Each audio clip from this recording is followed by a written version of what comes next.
Mark Kelso from the Buffalo Bills standing by on the line here. Good morning, Mark. Good morning, guys. How you doing? Well, it's just been, this last 24 hours with Vegas and everything. It's just awful. I mean, as an athlete, as a broadcaster now that walks into a stadium every week, it's pretty scary, huh? Yeah, I don't think about it too often walking into a stadium, but certainly those large crowds, present a target in some respects. I do think that the NFL particularly and most places really have good security, but unfortunately these tragedies do occur, and it's just brutally sad for everybody involved. And and there's nothing good about it. So hopefully those things can stop happening. It's unfortunate sometimes, and the responses by the medical professionals and the first responders are great, but hopefully people don't have to suffer through those tragedies. Before we get into how excited I am as a Bills fan right now, can we just talk about the NFL controversy and your take? Do you have a take on the national anthem and the kneeling and everything that's going on out there? What's your thought? Yeah, well, no, I mean, not really. Obviously, people have the right to demonstrate in ways that they choose, and as long as they do it respectfully and honorably, and I just want to make sure everybody sends the right message, and the fact that again, they want to. I don't think in any way players, some people felt like maybe it was disrespectful to not stand up during the flag and during the national anthem because they were disrespecting veterans or the flag, and I don't think that was their intention at all. They're trying to bring visibility to a problem that they see, and they have the right to do that. But I think as long as they do things unified as a team and respectfully and honorably, then they'll have a way to get their message out. It seems like progress is being made. It seems like that in the NFL. What happened last night, by the way, in the wake of everything going on in Vegas? Did anybody see the start of last night's game? I did not catch it. Well, listen, let's talk, Mark, if we could, about how about the Bills? Pretty exciting. Yeah, how about them? And I think one of the things we talked about last year at the conclusion of the season was, I think, with all the discussion about whether or not Tyrod's coming back or what they want to do, or do they want to try to rewrite the contract, and then he actually, I think, relented a little bit and came back, not under the same contractual provisions, but took a little bit of a pay cut and said, I really like this team. I want to be with this team, demonstrated outstanding leadership qualities in that respect, and really worked hard to put this together. And then we also said that arguably if the Bills played the way they did last year offensively, and they had a little better performance on the other side of the ball where there were some breakdowns last year, that they win 9 games or maybe even 10 last year. Yeah. So I think that's kind of been the template this year, is the defensive side of the football has been holding up their bargain and creating some turnovers for the offense, and the offense continues to be productive enough and eliminate mistakes. And Tyrod has been, in the last couple of weeks, he has changed in my mind and has become much more decisive in certain situations, trusted himself, and beginning to trust this receiving core that he was not real familiar with starting the season, and letting balls go and throwing the tight windows. Again, some things that he may have been more conservative trying to do here in his first couple of years, but seems to be letting the ball go and just trusted himself in those receivers, and it's been fantastic. And then you see the kind of magic he has when he gets on the run and he has to escape in certain situations, and he finds a way to pick up a first down, and that's kind of the magic that his athleticism affords him. Yeah, and it's funny. It's amazing what a little confidence, a little success does to your confidence, and what confidence does to your playing performance. Well, yeah, when you make a good play, certainly there's kind of a snowball effect of confidence, and when you're playing confident, and I think one of the reasons they're playing confident is because they've limited the playbook a little bit, and probably on both sides of the ball, and they've decided we need to have some things that we do really, really well, so that if things go awry or we get in a critical situation, that we have some things that we know we can execute perfectly, and I kind of think that's where they are. And I mean, they haven't done a lot of fancy things defensively. They've limited the pressure packages they've brought on opposing offenses.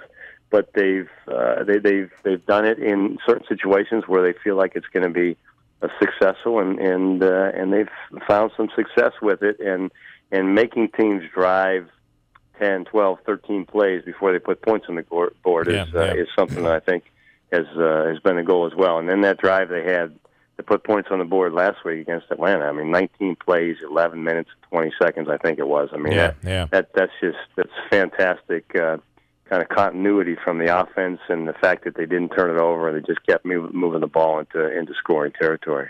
Well, that's a big. I think Tyrod Taylor was his first interception thrown last week. Is that right? I mean, he's been strong. But then you also have a defense that you can rely on, which is really, really, really big. Well, Andrew, and that's kind of my point to piggyback on yours, Mark. Is that it's easy for Tyrod Taylor to take maybe a little bit more chances or be a little bit more aggressive on the offense because of the way the defense is playing. I mean, you were in Atlanta, and one of the hottest passing offenses too in the league, and they picked him off twice. They picked Matt Ryan off twice. So I mean, that's got to help contribute to Taylor and that offense's performance on the field. Yeah, it does, and like I said, I think Tyrod's being a little bit more decisive, and they can be a little bit more aggressive in that regards. I agree with you, but I still think they don't want to put those guys in difficult situations defensively. I mean, Tyrod did not throw an interception last week. He had one a couple weeks ago in Buffalo. I don't recall which game that was, but that was off a tipped ball as well. So it's nothing. It was not an errant throw. But Bills came up with a couple of big turnovers as well. I mean, the first play by Jordan Poyer was fantastic. I mean, I certainly limited the Falcons' offense, the fact that they didn't have Julio Jones or Mohamed Sanu for the second half, particularly, and Jones went out partway through the second quarter. Because they're a team that likes to stretch the opposition vertically, and then once they get them stretched out, then they start to work the field laterally and from sideline to sideline. And Micah Hyde had a beautiful interception and going up and getting that ball, and he was working against Taylor Gabriel, and had he been working against Julio Jones or Sanu, it might have been a different story because those guys are much taller. But he made that interception, and then the one across the middle that kind of deflected off the hands of Williams, the Falcon receiver. And Matt Ryan's used to throwing at 6'4", 6'5" guys. Now he's got to throw to 5'10" guys. It's a little different. It's a little different. Maybe just the way he lets it go or where he lets the ball go, and in relation to his follow through. And some balls were a little bit high, and their offense was not particularly sharp in the second half. And the Bills were able to use that to their advantage. Well, this is one of the things Minaski here, who's a Giants fan. Giants, I don't know if you know, Mark, it's they're 0-4 right now. Thank you. Thank you. I was unaware. I know. Thank you for reminding me. Crazy. Okay, listen. One of the things we talked about with Rex Ryan, and you were very diplomatic, but Rex Ryan seems to be somebody who does not deal in modesty.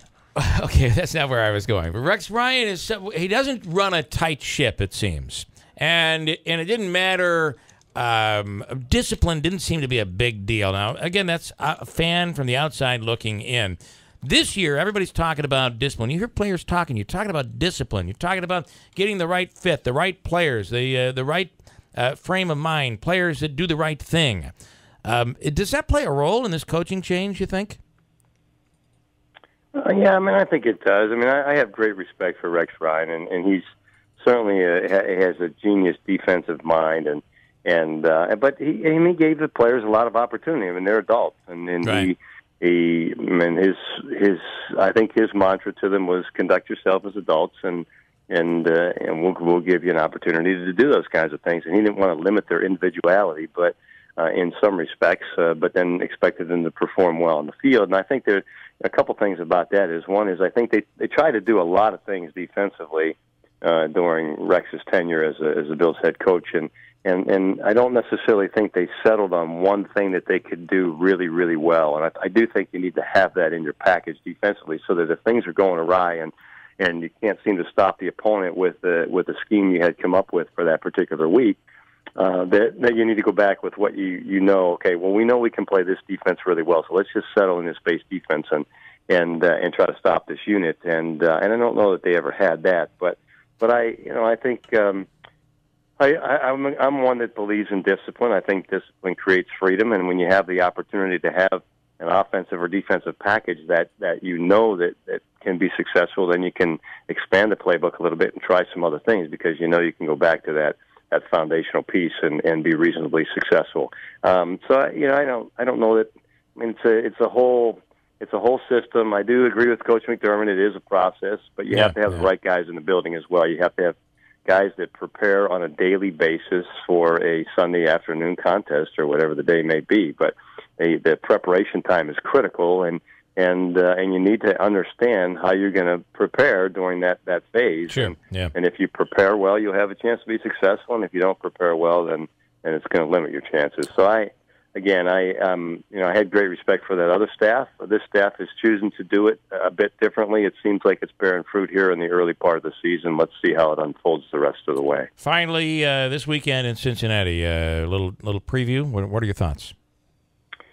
Yeah, and I haven't studied them a whole lot yet. I mean, I had an opportunity to put some film on for a bunch of hours last night, so I'm just kind of in the preliminary stages, but certainly have some talent.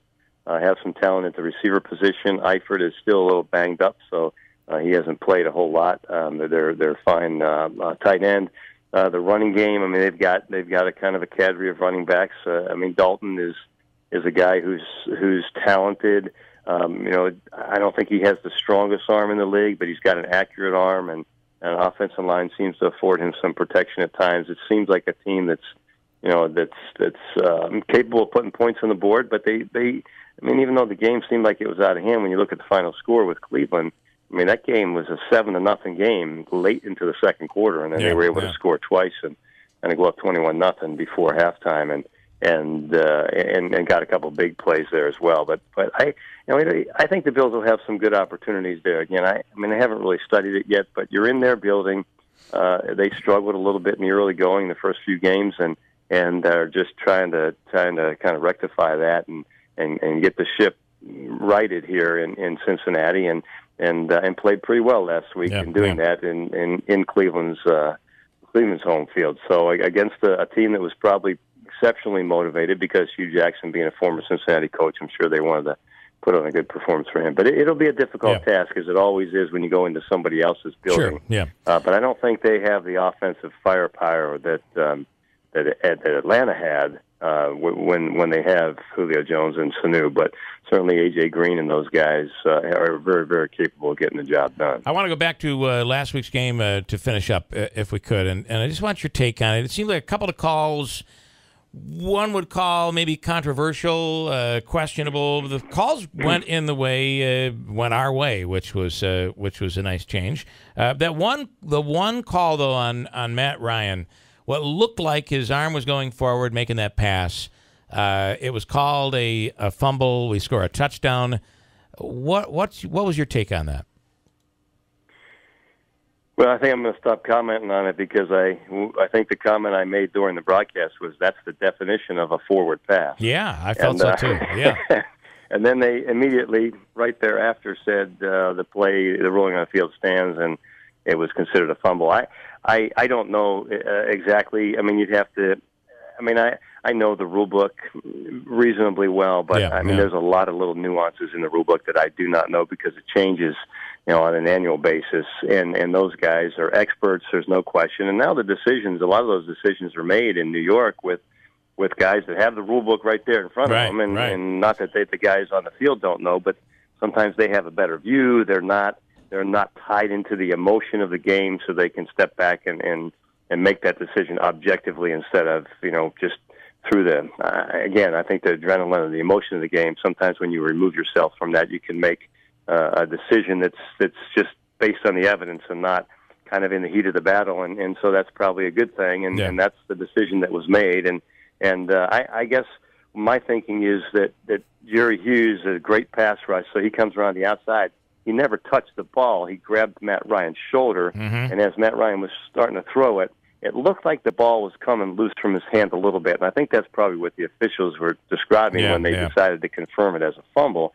But he still had his hands on the laces, and he still propelled the ball 7 or 8 yards forward, and the ball landed on the other side of the line of scrimmage. And when that happens, in my mind, the rule book, I would think that the rule book says, and again, I'm not looking at the rule book, so I don't know exactly, but I would think it says if the ball lands on the other side of the line of scrimmage, propelled by the quarterback, then that's considered an incomplete pass. But I'm sure there's going to be debate about it. There's no question that one play does not win or lose a game, but certainly that helped the Bills' cause on Sunday afternoon. No doubt about it, and it was nice to be on that side of the call, right?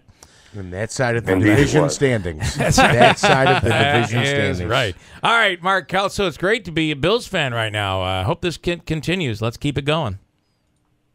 Yeah, and just one more thing here. You break it into quarters.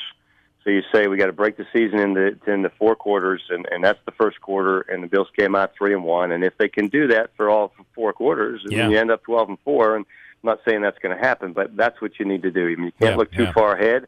And you certainly cannot look behind and say, well, we played pretty well here because, you know, last week does not matter at all. I mean, you've got to play well, and you continue to face, you know, a great competition last week. But, I mean, they're going to continue to face really formidable opponents. I was so sad to see the Patriots lose, too. Just was so sad. Heartbreaking. Just heartbreaking. It was. Mark Kelso, as always, thanks so much. Have a wonderful week, and we'll talk again soon. Thank you, guys. All right. Pleasure. Have a nice afternoon. You too. Thanks so much. Mark Kelso with the Buffalo Bills. Again, as a Bills fan, I think I was bragging in April. Weren't we bragging about the Mets? I think we were early on. Yes. This was supposed to be our year. Different team, Bill. Yeah. Different team. Yep. So I'm just saying.